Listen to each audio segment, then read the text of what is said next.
न यहां कभी जन्म है न कभी मृत्यु है, व्यवहार में दिखाई देता है। भ्रामक।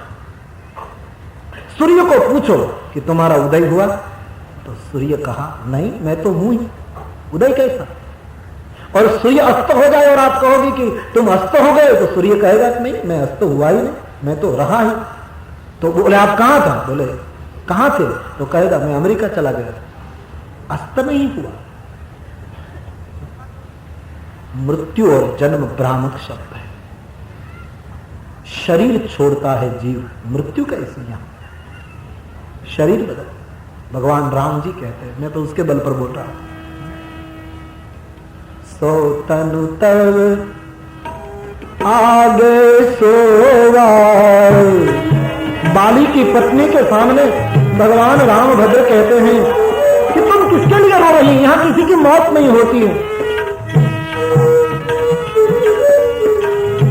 जीवनी के ही लगी तुम रोवा, जीवनी के ही लगी तुम रोवा। चित जल पावक गगन समीरा। गीता का दूसरा अध्याय मानो 2 अध्याय में गोस्वामी जी रख देते हैं, पूरा का पूरा। चित जल पावक गगन समीरा।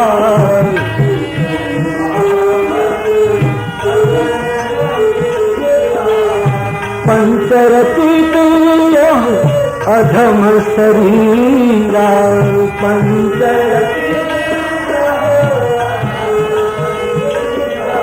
जीव की मृत्यु नहीं होती, जीव कपड़ा बदल देता है, जीव देह बदल देता है, मृत्यु नहीं, भ्रामक शब्द है। लेकिन व्यवहार में हम सब जानते हैं, रोते हैं, बच्चा पैदा होता है तो मिठाई बांटते हैं, कोई मरा तो सीना पीटते हैं, लेकिन वास्तव में जन्म और मृत्यु दोनों भ्रामक। यहां कौन मरता है, कौन पैदा होता है बस। इसलिए महापुरुषों ने मृत्यु को बड़ा मंगलमय माना। तो हम संसारी लोग डरते हैं, बाकी मृत्यु को महात्माओं ने मंगल रूप में देखा। मृत्यु अमंगल नहीं। हम लोगों ने मृत्यु के गैर फायदे ही देखे, फायदे देखे ही नहीं।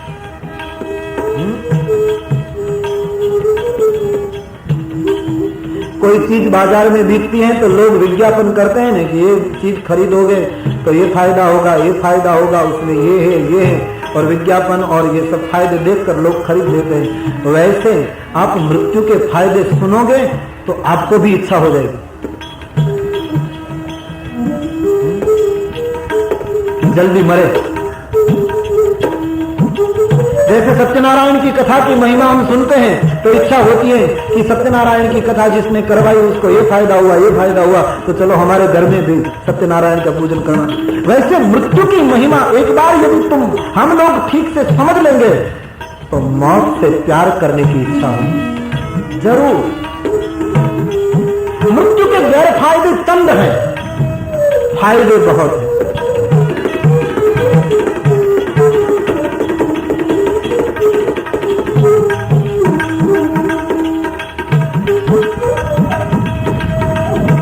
कुछ फायदे बताऊं आपको, बाद में सोचना।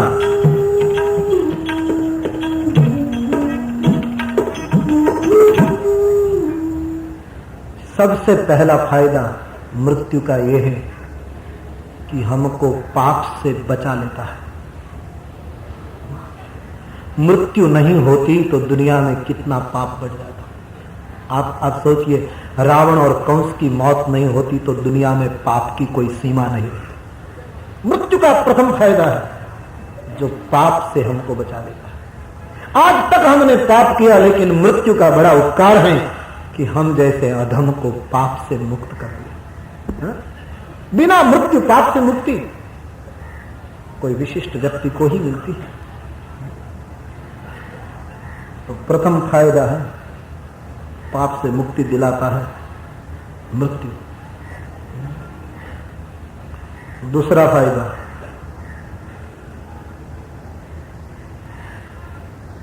कोई एक विषय में हमारी रुचि है लेकिन हमारी स्थिति ऐसी है कि हम वो नहीं कर पाते हैं, और इसी भाव में हम शरीर को छोड़ देते हैं तो ऐसे कुल में जन्म हो जाता है, वहां पहले से ही सब सुविधा। चित्रकार बनने की रुचि है, लेकिन पीछे खरीदने के भी पैसे नहीं। रुचि बहुत है कि मैं मेरे चित्रकार बनूं, लेकिन पैसे नहीं। तो एक चित्रकार की भावना लेकर वो जीता रहेगा तो रोता रहेगा कि मैं चित्रकार नहीं बन पाया, पैसे नहीं। लेकिन मौत उस पर उपकार कर देती है, यही भावना में मर जाता है, तो चित्रकार के घराने में ही उसका जन्म हो जाता है। जहां अलमारी की अलमारी भरी है, रंगों से, पीछियों से, सब चीज उपलब्ध है। संगीत की चाह है, लेकिन पैसे नहीं संगीत के कोई वाजिंत्र को खरीदने की। चाह बहुत है संगीत के प्रति, बहुत इच्छा है, बहुत जिज्ञासा, लेकिन मृत्यु उपकार कर देती है। संगीत के विषय में ही मौत हो जाती है, तो संगीतज्ञ के घर में ही पैदा होगा। प्राप्य पुण्य कृतान लोका मुषित्वा शाश्वती समा शुचिना श्रीमताम गेहे योग भ्रष्टो भी जाए। एक विकास हो जाता है सीधा वहां।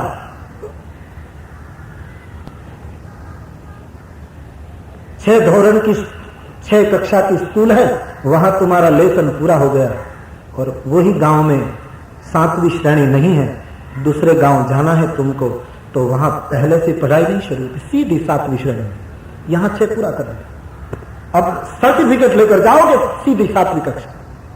वो दूसरे गांव की स्कूल वाला ये नहीं कहेगा कि यहां प्रथम श्रेणी से शुरू करना। शुचिना श्रीमताम गेहे योग भ्रष्टो भी जाए, अथवा बहुना कुले भवती धीमता। ये पूरा विकास जो गीता ने बताया, उस पर हमको ऐसा लगता है कि पुण्यवान कोई सुकृतवान के घर में जन्म हो, ये मृत्यु के बिना नहीं हो सकता। तीसरा फायदा,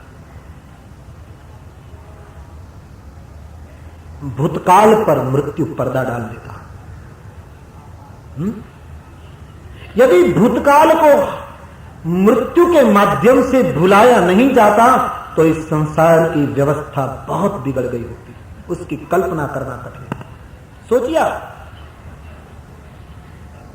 मृत्यु का अनंत उपकार है जीव पर, इस देह पर, कि अतीत पर पर्दा डाल देता है, किसी को याद नहीं रहता। यदि याद रहता तो जीना मुश्किल हो जाता।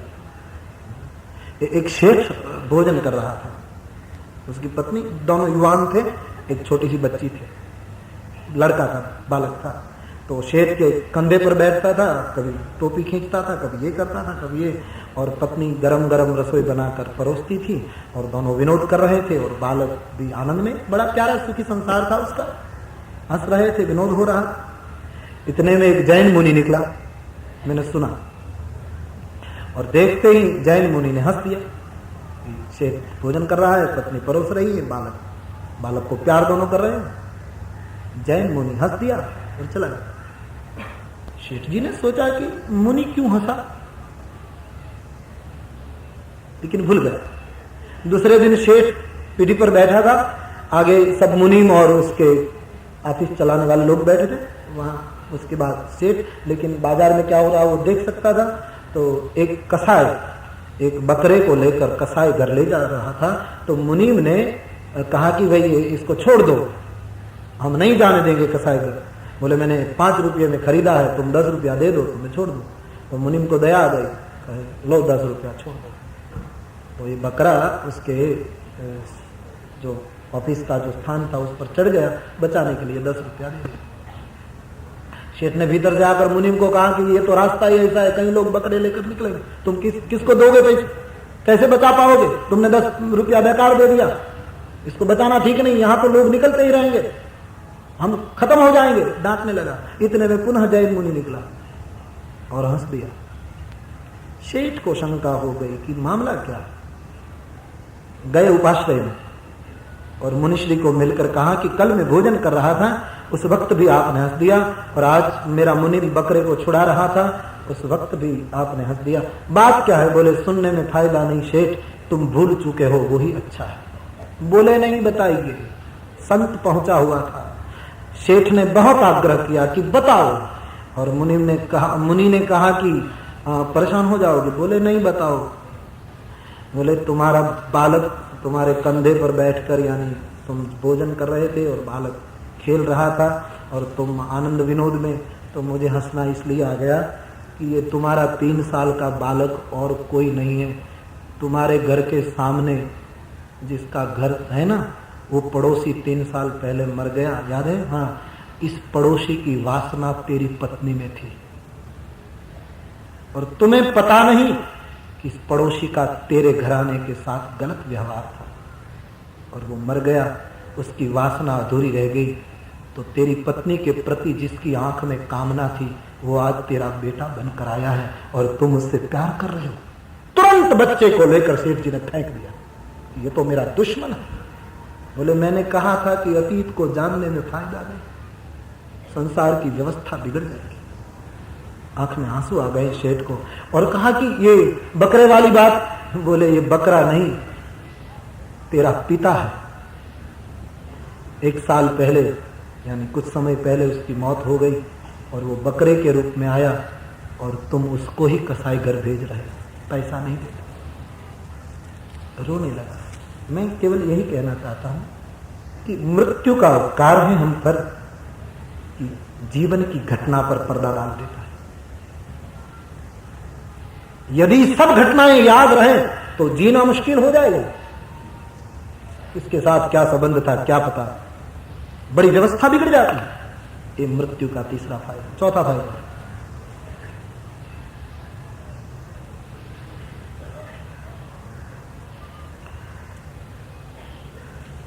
एक ढंग का जो जीवन है उसमें परिवर्तन ला देता है। यही पिता, यही माता, यही को देखना, यही दुकान, यही धंधा, यहां आना, शाम को वापस लौटना, मृत्यु का उपकार है। दूसरे जन्म में चेंज हो जाता है, परिवर्तन। एक ही इंसान का स्वभाव है, एक ढंग का जीवन अच्छा नहीं है। 5वां फायदा, दुर्गंध मारता हुआ ये शरीर मृत्यु की वजह से चला जाता है और नया दिव्य शरीर मिलता है। हाँ? बिल्कुल नया ताजा जीवन मिलता है। भले यहां हम मरे और लोग रो रहे हैं, लेकिन दूसरी जगह बाजे बजते हैं। नया जीवन, जैसे फ्रिज खरीदोगे तो चेक करके देता है ना कि 5 साल के लिए सब चेक किया हुआ, कोई तकलीफ नहीं। वैसे भगवान चेक करके नया जीवन देता है कि ठीक से संभालना, 100 साल तक तकलीफ नहीं। लेकिन गलत यदि उपयोग किया तो फ्रिज बिगड़ जाएगा। चेकअप करके देते हैं भगवान, पूरी तलाशी करके। बड़े भाग मानुष अनुभाव। 6ठा फायदा, शुरू रखो ना फायदे, क्योंकि 11:30 बज चुके हैं। लेकिन है महत्व की बात मेरी दृष्टि में, इसलिए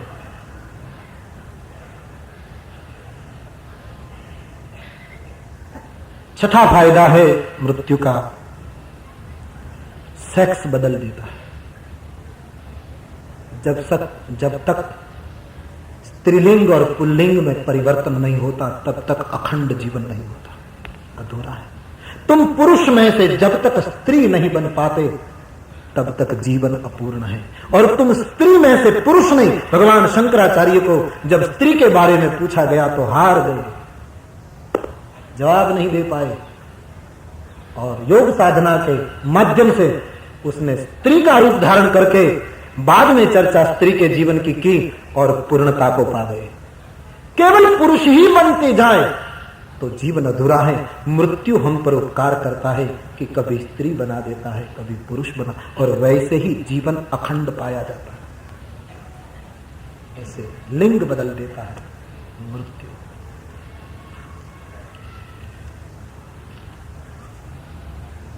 7वां फायदा, इतनी कथा सुनो, इतना सत्संग करो, इतना जप तप करो, इतना संतों के संग रहो, तो भी इतने प्रयास के बाद भी वेदांत का सूत्र हम में चरितार्थ नहीं होता है कि ये आत्मा और देह बिलग है। कितनी ही व्याख्या करते हैं हम कितना ही लोग सुनते हैं, लेकिन ये देह और आत्मा विलग हैं, वो हम मान नहीं सकते हैं, बोलते हैं, सुनते हैं, अनुभव नहीं कर सकते। मृत्यु का ये 7वां फायदा है कि मौत आती है तो जीव देख सकता है जाते जाते कि मेरा शरीर पड़ा है और मैं विलग हूं। ये मृत्यु के माध्यम से ही होता है। हर व्यक्ति के जीवन पे एक घटना घटे, वो तो तभी पता लगेगा जब हम जल्दी करें। ऐसे नियम है ये कि जब जीव शरीर को छोड़कर, क्योंकि तभी जीव को पता रहता है कि ये शरीर मेरा ऊपर का वस्त्र है, मैं नहीं हूं ये। जैसे कोट पहना है तो हम निकाल कर खिड़की पर लगा देते, हम जानते हैं कि ये आवरण है, पोशाक है, मैं नहीं हूं ये कोट, इसलिए रात को सोने से पहले निकाल कर रखते। वैसे योगी पुरुष को भी जब लगता है कि बस ये शरीर मैं नहीं हूं, अब ये कोट निकाल देना है तो वो निकाल देता। लेकिन मृत्यु एक सुंदर फायदा दिखाता है कि उसी वक्त पता लग जाता है। हमारे देश में अग्नि संस्कार आया, क्यों आया? आप जब इंसान की मौत होती है ना, तो जीव शरीर से बाहर निकलकर शरीर के चारों ओर घूमता रहता है। ऐसा नहीं है, कोई संत पुरुष होंगे तो तुरंत चले जाएंगे, चलो बात पूरी। लेकिन आसक्त जीव है वो, इसलिए वो देखता है कि सगे संबंधी एकत्रित होकर शरीर को जला रहे हैं। जीव को ज्ञान हो जाता है कि ये लोग मेरे शरीर को जला दे ताकि उसको आसक्ति मिट जाए। जलाने की क्रिया इसलिए आई है बात। अग्नि संस्कार ऋषियों की बड़ी अद्भुत व्यवस्था है यहाँ कि अब जाओ तुम जीव, तेरे शरीर को हमने जला दिया, अब कोई व्यवस्था नहीं भीतर जाने की। वो घूमता 13 दिन तक घूमता है। बाद में लोग पिंड दान कर दें कि हमने तेरा पिंड फेंक दिया नदी में, अब तुम जाओ। श्राद्ध कर लेते हैं, तर्पण कर लेते हैं, सबको अच्छा खिला देते हैं कि अब तुम जाओ। ये उसको बताना, क्योंकि वो घूमता रहता है, उसको पहली बार अनुभव आता है कि शरीर जुदा मैं, लेकिन आसक्ति है इसलिए पुनः शरीर में जाने की कोशिश करता है। इसलिए शरीर को लोग तुरंत जला देते हैं कि व्यवस्था न बचे। ये फायदा है।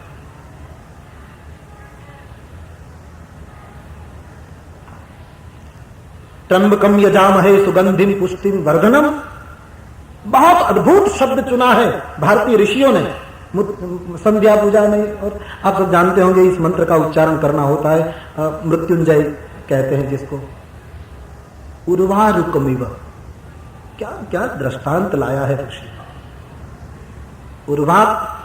उर्वाकम इव,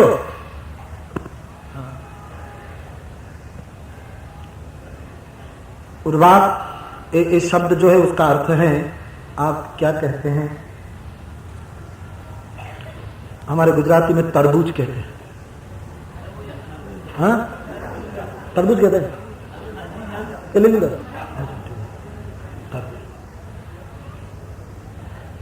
कैरी जब पक जाती है तो पीली हो जाती है और पता लगता है कि पक गई, और या तो तोड़ लो या तो गिर जाएगी।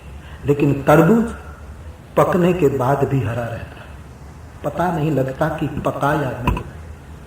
वो तो नदी के रेत में जो छोटे छोटे खेत बनाकर, हमारे गुजरात में जो वाघरी लोग होते हैं, वो जो छोटे छोटे खेत बना, उसको ही पता रहता है कि कौन तरबूज पक चुका। हम देखोगे तो पता नहीं लगेगा।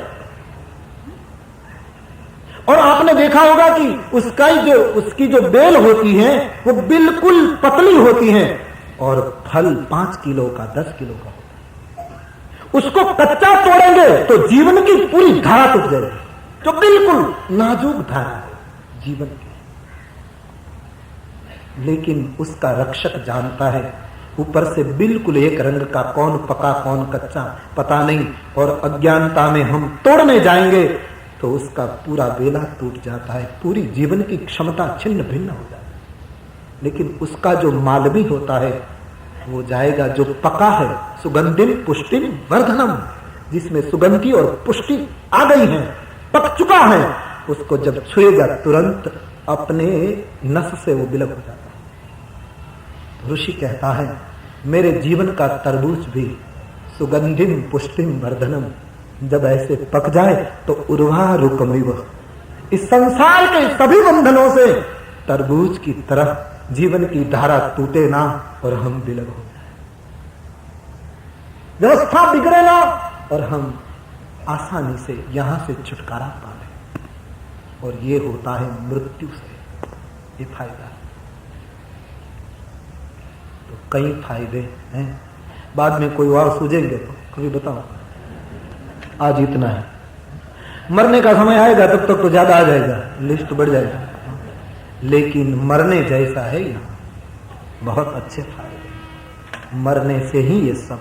इसलिए स्वामी राम तीर्थ ने शेर लिखा, मरने से सब जग डरा मेरो मन आनंद कब मिली हो। कबीर का है, मरने से सब जग डरा मेरो मन आनंद कब मिली हो, कब बेटी हो पूरन परमानंद। स्वामी रामतीर्थ भी कहते हैं, जब से सुना है कि ये जिंदगी मौत का नाम है, तब से सर पे कफन बांधकर मैं कातिल को ढूंढता हूं कि कौन है वो मौत, मैं मुकाबला करना चाहता हूं। तो यहां एक बार जाना है, मरना है, तो किसी की निंदा मत करना, किसी की ईर्ष्या मत करना, सत्य बोलना, अप्रिय सत्य मत बोलना, किसी की निंदा मत करना, किसी की ईर्ष्या मत करना, अहंकार से जागरूक रहना, रामायण और गीता का नित्य स्वाध्याय करना, और जितना हो सके मौन रखो और अपने इष्ट का अखंड सिमरन किया करो। साधना बहुत करते हैं लोग, लेकिन सत्य नहीं रखते, असत्य बोलते हैं, इसलिए साधना का फल नहीं। इसलिए मानस में पाया गया, नहीं असत्य सम, नहीं असत्य सम पातक पूजा,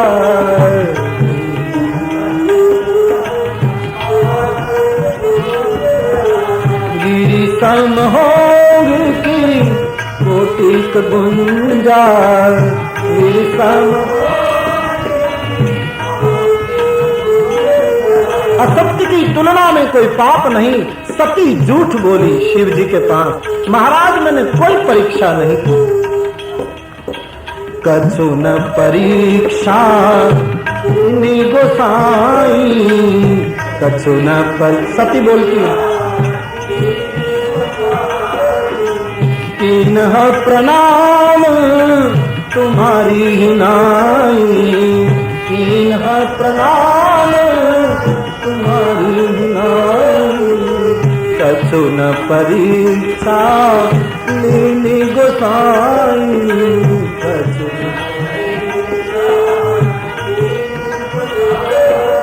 शिव जी ने पूछा, सच सच बताओ आपने कैसे परीक्षा की?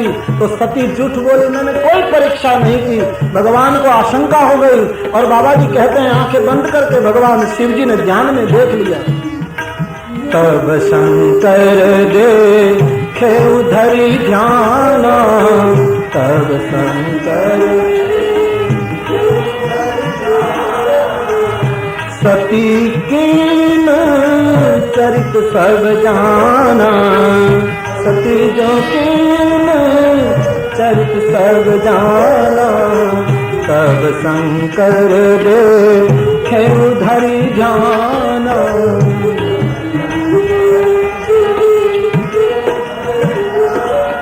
भगवान शंकर जी ने ध्यान लगाकर देखा तो सती ने जो कुछ किया सो सब देख लिया। सीता का वेश लेकर गई, लखन जी पहचान गए, राम जी ने प्रणाम किया, सती भाग पड़ी, भगवान ने ऐश्वर्य दिखाया, सब भगवान शिव जी ने ध्यान में देखा। और भगवान शंकर को दुख हुआ, शंकर जी को दुख हुआ।